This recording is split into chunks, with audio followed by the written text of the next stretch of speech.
రాష్ట్ర ఆర్థిక వ్యవస్థని పతనావస్థకు తీసుకెళ్ళి రాజధాని లేని రాష్ట్రంగా తయారు చేసి 3 రాజధానుల పేద డ్రామాలాడి దేశ చరిత్రలోనే ఏ వ్యక్తి ఇలాంటి పరిపాలన చేయని విధంగా జగన్మోహన్ రెడ్డి 5 సంవత్సరాల పదవీ కాలం, రాష్ట్ర భవిష్యత్తుని 20 సంవత్సరాలు వెనక్కి తీసుకెళ్ళారు.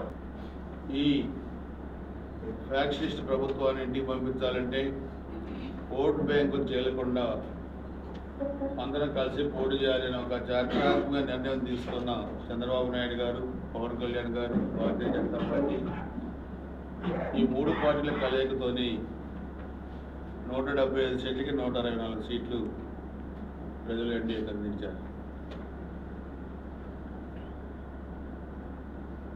రోజుకి ప్రభుత్వ విశ్లేషణ చేస్తే ఎంత దారుణమైన పరిస్థితులు ఈరోజు రాష్ట్రంలో 5 సంవత్సరాల పరిపాలన చేశారంటే లెక్కలు లేని అన్ని డిపార్ట్మెంట్లలో లక్షల కోట్ల రూపాయలు ఈరోజు కూడా దేనికి ఉపయోగించారో, దేనికి ఖర్చు పెట్టారో కూడా చాలా పరిస్థితి ఈరోజు కూడా ఉంది. ఈరోజు ముఖ్యమంత్రి గారు తనకున్న అనుభవంతో, కేంద్ర ప్రభుత్వ సహకారంతో రాష్ట్రాన్ని గాడిలో పెడుతున్నారు. ఎన్నికల నాటికి మనం చూస్తే రాష్ట్రంలో ప్రధాన రహదారులన్నీ గుంతలమయమైపోయాయి. కనీసం వాహనాలు తిరిగే పరిస్థితులు లేదు. ఈరోజు మనం చూస్తే గుంతలు లేని రహదారులు నిర్మాణానికి రాష్ట్ర వ్యాప్తంగా 100 కోట్ల రూపాయలు నిధులు కేటాయించారు. మన దగ్గర కూడా దాదాపు 15 కోట్ల రూపాయలు R&B నిధులతోని అన్నీ కూడా ప్యాచెస్ చేసి రిపేర్లు చేశారు.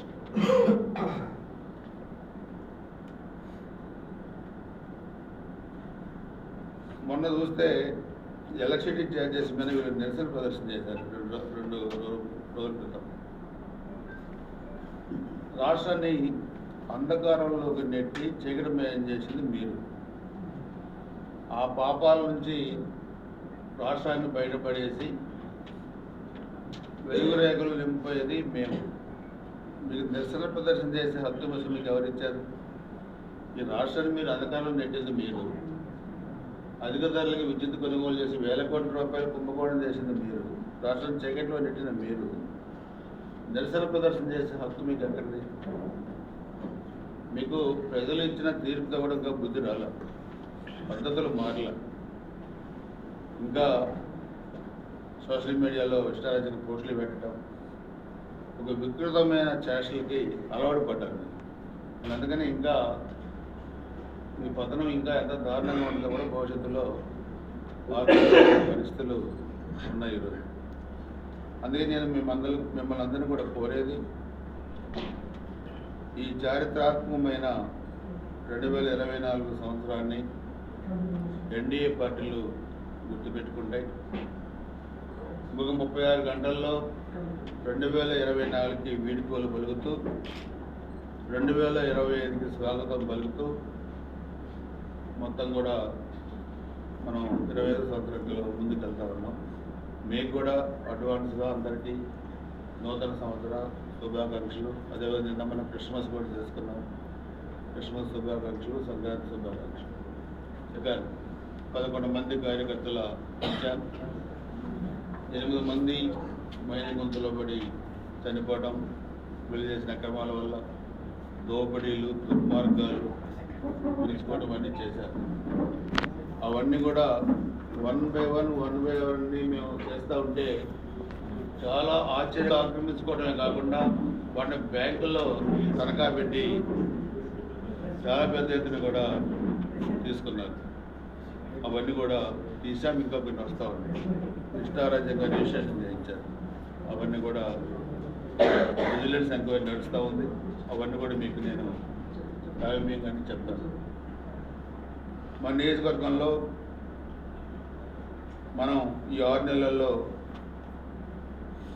ప్రణాళిక ప్రకారం నిధులు ఉన్నా నిధులు లేకపోయినా అత్యవసర పనులన్నీ కూడా మనం పూర్తి చేసుకున్నాం.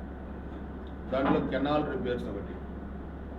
మీరు చూస్తే గత 5 సంవత్సరాలు కెనాల్ రిపేర్స్ చేయకుండా నిధులు డ్రా చేశారు. నేను వస్తా పోతా కెనాల్ చూస్తే చాలా దారుణమైన పరిస్థితుల్లో జంగిలంతా పెరిగి నీళ్లు టైలెంట్ బొబ్బులకు పోలే పరిస్థితుల్లో నిధులు లేకపోయినా మన నాయకుల సహకారంతో వాళ్లే ఖర్చు పెట్టుకొని అన్నీ కూడా మేజర్లన్నీ కూడా బాగు చేశారు. మళ్ళీ మైనర్స్ కూడా అవి కూడా రిపేర్స్ ఈ ప్రపోజల్ పంపిస్తూ ఉన్నాం. వచ్చే సంవత్సరం పూర్తిగా మేజర్స్ మైనర్స్ అన్నీ కూడా పూర్తి స్థాయిలో రిపేర్లు చేయడానికి కూడా ప్రణాళిక సిద్ధం చేస్తూ ఉన్నాం. అదేవిధంగా మీరు చూస్తే దాదాపు 80-85% పనులు 14-19 మధ్య ఆ రోజు పూర్తి చేశారు. విచిత్రమైన పరిస్థితి ఏంటంటే ఆ 15% పూర్తి చేసి ఇవ్వాల్సిన వైసీపీ ప్రభుత్వం ఇవ్వకుండా వాటిని బ్యాంకుల్లో పెట్టి తనఖా పెట్టి లోన్లు తీసుకున్నారు. ఇది చాలా విచిత్రమైన పరిస్థితి. ఎక్కడ ఏ ప్రభుత్వం చేయదు. వాళ్ళు ఇవ్వలే. ఇల్లు తెలుగుదేశం ప్రభుత్వం ఇచ్చింది. తెలుగుదేశం ప్రభుత్వం ఇచ్చిన ఇళ్ళని పూర్తి చేయాల్సిన బాధ్యత దాని తర్వాత వచ్చిన ప్రభుత్వం మీద ఉంటుంది. 19-24 మధ్య కనీసం వాటి జోలి కూడా పోకుండా కొన్నిసార్ల రంగులు వేసుకున్నారు. పైగా వాటి తనఖా పెట్టి రాష్ట్ర వ్యాప్తంగా 100 కోట్ల లోన్ తీసుకున్నారు. మన ముఖ్యమంత్రి గారు దాని మీద రివ్యూ చేస్తే ఎక్కడెక్కడ ఎంత లోన్ తీసుకున్నారు ఏంటి అనేది కూడా రివ్యూ చేసి ఇప్పుడు ఆ లోను రాష్ట్ర ప్రభుత్వం చెల్లిస్తేనే ఈ టిడ్కో ఇళ్ళు పూర్తి చేసి లబ్ధిదారులకు కూడా అందించగలుగుతాం. ఇది చాలా దుర్మార్గమైన ప్రక్రియ. ఇది మన క్యాబినెట్లో కూడా తీర్మానం చేశారు. త్వరలో వీళ్ళు ఈ ఇళ్లలో టిడ్కో ఇళ్లలో తీసుకున్న లోన్లు రాష్ట్ర ప్రభుత్వమే చెల్లించి మిగతా 15% పనులు పూర్తి చేసి త్వరలో లబ్ధిదారులకి అందజేయడానికి రాష్ట్ర ప్రభుత్వం నిర్ణయించింది. ఖచ్చితంగా ఉన్న మెడికల్ కాలేజీలు మీరు చూస్తే గతంలో నాబార్డు కింద కేంద్ర ప్రభుత్వం నిధులు ఇచ్చింది. ఇక్కడ కూడా మనం చూస్తే నాబార్డు కింద కేంద్ర ప్రభుత్వం ఇచ్చే నిధులన్నీ కూడా దారి మళ్లించారు. మన మెడికల్ కాలేజీలో దాదాపు 200 కోట్ల రూపాయల నిధులు మెడికల్ కాలేజీ నిర్మాణానికి ఉపయోగించాల్సిన నిధులు దారి మళ్లించారు. దాని మీద కూడా త్వరలో నిర్ణయం తీసుకొని మిగతా పనులు పూర్తి చేసి దాన్ని కూడా కంప్లీట్ చేయాలని ఆలోచనతో రాష్ట్ర ప్రభుత్వం ఉంది. అంటే ఎంత దుర్మార్గమైన పరిపాలన చేశారంటే ప్రాజెక్టులు వచ్చినప్పుడు వాటిని పూర్తి చేయకుండా, అభివృద్ధి పనులు వస్తే వాటిని పూర్తి చేయకుండా వాటిని తనఖా పెట్టి డబ్బులు తీసుకోవటం, లేకపోతే ఉన్న నిధులన్నీ డైవర్ట్ చేయటం, దుర్వినియోగం చేయటం, వీళ్ళ ఇష్టారాజ్యంగా ఆటవిక రాజ్యంగా వీళ్ళ సొంత ఎస్టేట్ లాగా 19-24 మధ్య పరిపాలన కొనసాగించారు. సో దాని ప్రభావం ఇంకా ఈరోజు కూడా కొనసాగుతూ ఉంది. ఇకపోతే మనం ఈ 6 నెలల్లో దాదాపు గ్రామాలలో సిమెంట్ రహదారి నిర్మాణానికి ఎన్ఆర్జీఎస్ నుంచి 20 కోట్ల రూపాయలు నిధులు ఇచ్చాం. అవన్నీ కూడా నియోజకవర్గంలో పనులు జరుగుతూ ఉన్నాయి. అదేవిధంగా 178 కోట్లతోని R&B రోడ్స్ అన్నీ కూడా మన నియోజకవర్గంలో ఉన్న R&B రోడ్స్ అన్నీ కూడా ప్రపోజల్ పెట్టాం. అవన్నీ కూడా ఎస్టిమేట్స్ తయారు చేసి రాష్ట్ర ప్రభుత్వం నుంచి R&B డిపార్ట్మెంట్కి వచ్చాయి. అది కూడా ఎస్టిమేట్స్ పూర్తయితే మొత్తం ఒకేసారి నిధులు తీసుకొచ్చి మన నియోజకవర్గంలో ఉన్న అన్ని R&B రోడ్లను కూడా కొత్త రోడ్లు వేయడం జరుగుతుంది. అదేవిధంగా పంచాయతీరాజ్ రోడ్లకు కూడా వాటిని కూడా ఎస్టిమేట్స్ చేస్తున్నాం. అవి కూడా దాదాపు మొత్తం కూడా కంప్లీట్ చేస్తాం.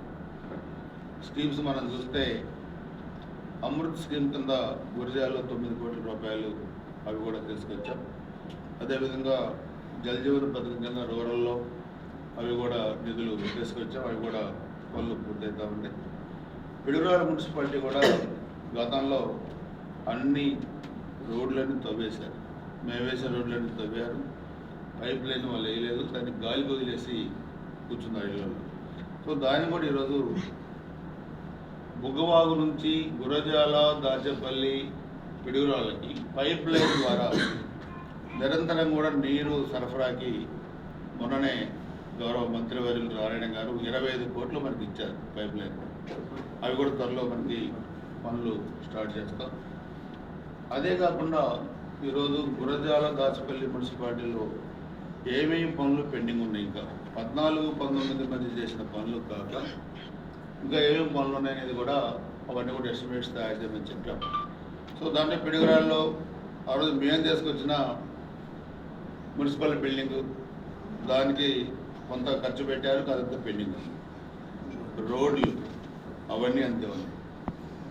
బైపాస్ 6 నెలలైనా 5 ఏళ్ళు గడిపిపోయారు. దాన్ని కూడా ఇప్పుడు కంప్లీట్ చేసి దానికి పూర్తి స్థాయిలో లైటింగ్ కూడా ప్రపోజల్ కూడా పెడుతున్నాం. ఇక్కడ కొండమూడు దగ్గర నుంచి పచ్చగూడ దాకా, అదే పిల్లట్ల జంక్షన్లో ట్రాఫిక్ సిగ్నల్ లైట్లు కూడా దానికి ప్రపోజల్ పెట్టాం. అవి కూడా చేస్తాం. అదేవిధంగా కొత్త మున్సిపల్ బిల్డింగ్ పూర్తి చేయడానికి దానికి కూడా నిధులు కూడా కేటాయించడానికి దాన్ని కూడా మంత్రి గారిని కూడా అడిగాం. అలాగే పిడుగురాళ్ళ పట్టణంలో పూర్తి ఇంటింటికి డ్రింకింగ్ వాటర్ ఇవ్వడానికి దానికి కూడా పనులు మొదలు పెడుతున్నాం. అది కూడా ఇస్తాం. ఇంకా రోడ్స్ కానీ, బిల్డింగ్స్ కానీ, లేకపోతే పట్టాలు కానీ, కొత్తగా హౌసెస్ కూడా ఈ నియోజకవర్గంలో రాబోయే 5 సంవత్సరాలు ఎక్కడెక్కడైతే లబ్ధిదారులు ఉన్నారో ఇల్లు కట్టుకోవడానికి ప్రపోజల్స్ అన్ని కూడా ఇవ్వమన్నాం. దాని ఫేజ్ వైజ్గా ప్రతి సంవత్సరం ఎంత రిక్వైర్మెంట్ ఉంటుందో నియోజకవర్గంలో దాని ప్రకారం కూడా శాంక్షన్ చేయడం జరుగుతుంది. అదేవిధంగా హౌస్ సైట్స్ కూడా లేని వాళ్ళందరూ కూడా అది కూడా హౌస్ సైట్స్ కూడా ఇస్తాం. పిడుగురాళ్ళలో ఒక 10 కోట్ల రూపాయలతో చెరువు నిర్మాణ పనులు కూడా దాన్ని కూడా కంప్లీట్ చేస్తాం ఈ సంవత్సరం. ఎందుకంటే అక్కడ వాకింగ్ ట్రాక్ ఒకటి కూడా అక్కడ లైటింగ్ పెట్టాలి, దాన్ని కూడా గ్రీనరీ డెవలప్ చేయాలి. ఇంకోటి కూడా నేను ఎస్టిమేట్స్ కూడా రెడీ చేయమన్నాను. పిడుగురాళ్ళ ఒక అభివృద్ధి చెందుతున్న టౌన్. దీనికి హాలిడేస్ వచ్చినప్పుడు పిల్లలతో వెళ్ళడానికి ఎక్కడ కూడా సరైన ఇది లేదు. నాకున్న సమాచారం ప్రకారం అక్కడికి పిల్లలు తీసుకొని వెళ్తూ ఉంటున్నారు.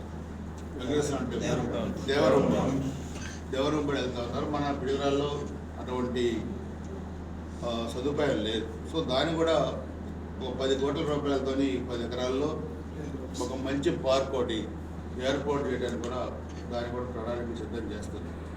అంటే మీరు చూసుకుంటే మనకి దాన్ని ఎలా డిజైన్ చేయాలి, ఎలా డిజైన్ చేస్తారు, అవన్నీ కూడా పూర్తయిన తర్వాత మళ్ళా పిడుగురాళ్ళ పట్టణాల ప్రముఖులు మీడియాతో ఒక మీటింగ్ ఏర్పాటు చేసి దానిలో ఏమన్నా మార్పులు చేర్పులు చేసేదానికి కూడా ఉంటే తీసుకొని దాన్ని కూడా పనులు ప్రారంభిస్తాం.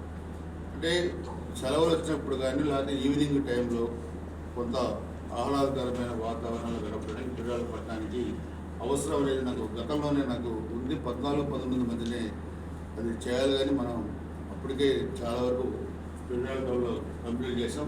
1-2 పనులు మిగిలిపోయినాయి. ఆ మిగిలిపోయిన పనుల్లో ఇది చాలా వరకు ఇది కంప్లీట్ చేస్తున్నాం. నిధుల కేటాయింపులో దాదాపు అయిపోయింది. దీన్ని కూడా డిజైన్ చేసిన తర్వాత ఒకసారి అందరి ముందు పెట్టి మీ ఇంకేమన్నా సవాళ్ళు అంటే కూడా తీసుకొని దాన్ని కూడా పనులు కూడా పూర్తి చేస్తాం. అదేవిధంగా మనం చూస్తే ఈరోజు నియోజకవర్గంలో గ్రామాన్ని ఒక యూనిట్గా తీసుకుంటున్నాం. గ్రామాన్ని యూనిట్గా తీసుకొని గ్రామంలో రోడ్లు కానీ, డ్రైన్స్ కానీ, అదేవిధంగా డ్రింకింగ్ వాటర్ కానీ, ఎలక్ట్రిసిటీ, హౌసెస్, పెన్షన్లు, అదేవిధంగా రేషన్ కార్డ్స్, అదేవిధంగా SC, ST, BC, minority corporation loans, so చదువుకున్న పిల్లలకి ఉద్యోగాలు, ఇవన్నీ కూడా మనం చేస్తున్నాం. ఎన్నికలకు ముందు వచ్చిన సూపర్ 6 హామీల్లో మనకి చదువుకున్న పిల్లలు, నిరుద్యోగాలు ఉన్న వాళ్ళు కూడా స్మాల్ స్కేల్ ఇండస్ట్రీస్ కింద వాటిని కూడా మనం భూములు కేటాయించి పరిశ్రమలు పెట్టించడానికి కూడా అది కూడా ప్రణాళికలు సిద్ధం చేస్తూ ఉన్నాం. అదే కాకుండా 2-3 మేజర్ ఇష్యూస్ కూడా మనం ఇండస్ట్రియల్ పార్క్ కూడా ప్రతి నియోజకవర్గానికి ఒకటి ఇండస్ట్రియల్ పార్క్ కూడా ముఖ్యమంత్రి గారు ఇచ్చారు. అది ఎక్కడ అనువైన ప్రదేశం ఒకసారి మాట్లాడి దాన్ని ఒక 30 ఎకరాల్లో ఇండస్ట్రియల్ పార్క్ కూడా ఏర్పాటు చేయడానికి కూడా దాన్ని కూడా ప్రణాళికలు సిద్ధం చేస్తూ ఉన్నాం. కొత్తగా పరిశ్రమలు పెట్టేవారు ఎవరైనా దాన్ని ఉపయోగించుకోవచ్చు, దాంట్లో పరిశ్రమలు పెట్టుకోవచ్చు. పూర్తి స్థాయిలో దాన్ని కూడా రహదారుల నిర్మాణం కానీ, అదేవిధంగా ఎలక్ట్రిసిటీ కానీ, వాటర్ ఫెసిలిటీ కానీ, అనుమతులు కూడా త్వరతగతిన ఇచ్చేదానికి కూడా ప్రభుత్వం సిద్ధంగా ఉంది. అదేవిధంగా ఇంకా మిగతా ఎప్పటికప్పుడు రాబోయే రోజుల్లో మనకున్న అన్ని సమస్యల పరిష్కారానికి ముఖ్యమంత్రి గారితో మాట్లాడి నిధులు కేటాయించడానికి కూడా మనం సిద్ధంగా ఉన్నాం. మీరు పుష్కరాలు వస్తే 150 కోట్లతోని అన్ని పుష్కర ఘాట్లు కానీ, రోడ్లు కానీ మనమే చేశాం. మరలా ఈ ప్రభుత్వంలోనే మళ్ళా కృష్ణా పుష్కరాలు రాబోతూ ఉన్నాయి 28. సో మరలా మనకి ఒక పెద్ద బాధ్యత మీకు మాకు అందరికీ ఉంది. దానికి మరలా నిధులు తేవాలి. ఆ రోజు మనం చూస్తే దాదాపు 14 లక్షల మందికి మనం భోజనాలు పెట్టాం.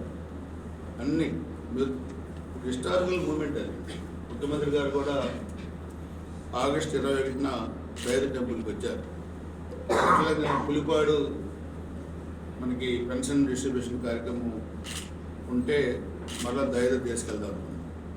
ఎందుకంటే మనకి దైద కానీ, బట్రుపాలెం కానీ, మోర్జంపాడు కానీ, గుత్తికొండ కానీ, ఈ 4 టెంపుల్స్ ఏరియాస్ అన్నీ కూడా ఫారెస్ట్లో ఉన్నాయి. అన్నీ కూడా డెవలప్మెంట్కి కొంత మనకి ఇబ్బందికరంగా ఉన్నా, సో అది ఫారెస్ట్ డిపార్ట్మెంట్ వాళ్ళతోనే దాన్ని డెవలప్మెంట్ చేయాలనేది కూడా దాన్ని కూడా ప్రణాళిక సిద్ధం చేస్తూ ఉన్నాం.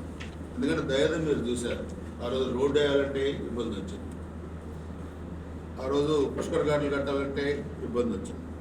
అక్కడ సరైన గెస్ట్ హౌస్కి వెళ్ళి ఆ రోజు 2 ఒక కమ్యూనిటీ పరంగా 2 ఆ రోజు ఇబ్బందులు ఉన్నా ఆ రోజు నేనే కట్టించాను.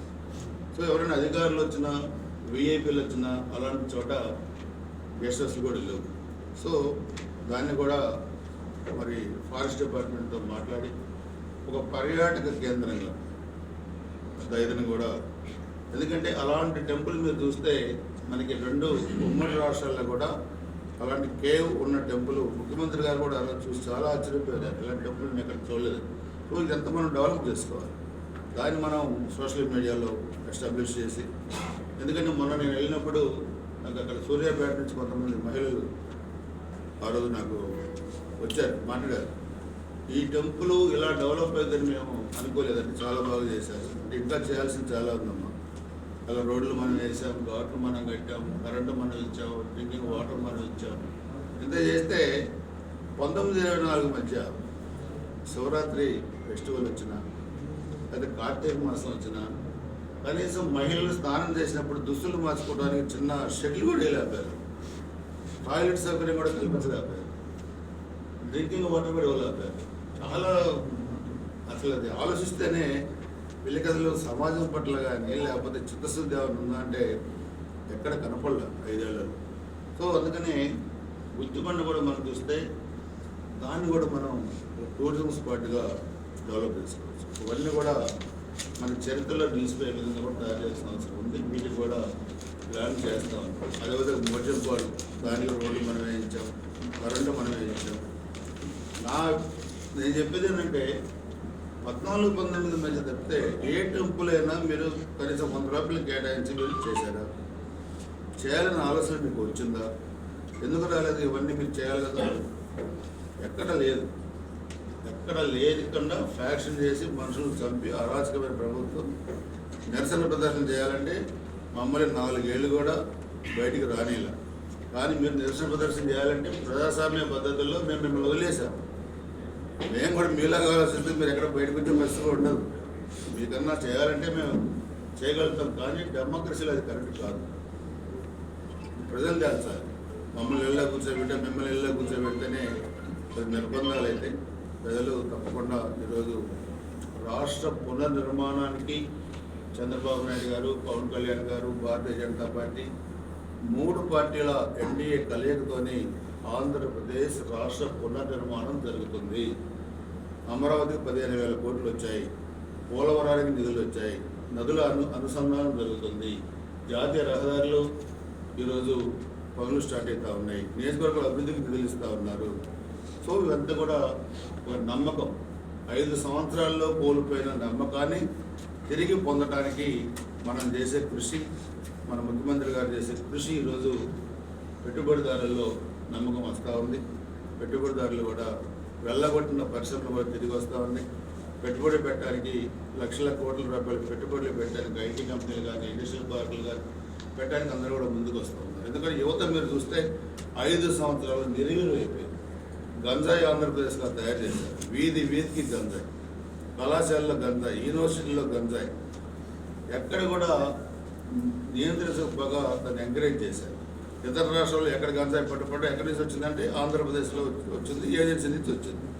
అది గంజాయి ఆంధ్రప్రదేశ్లో తయారు చేసిన మీరు ఈరోజు దాని నుంచి బయటపడేయడానికి దానికి ఒక ప్రత్యేకమైన సెల్ పెట్టి పూర్తిగా కూడా కంట్రోల్ చేసే పరిస్థితికి ఈ ప్రభుత్వం వచ్చింది. యువతకు ఉద్యోగాలు రావాలి, ఆంధ్రప్రదేశ్ ఆర్థిక పరిపుష్టి పెరగాలి.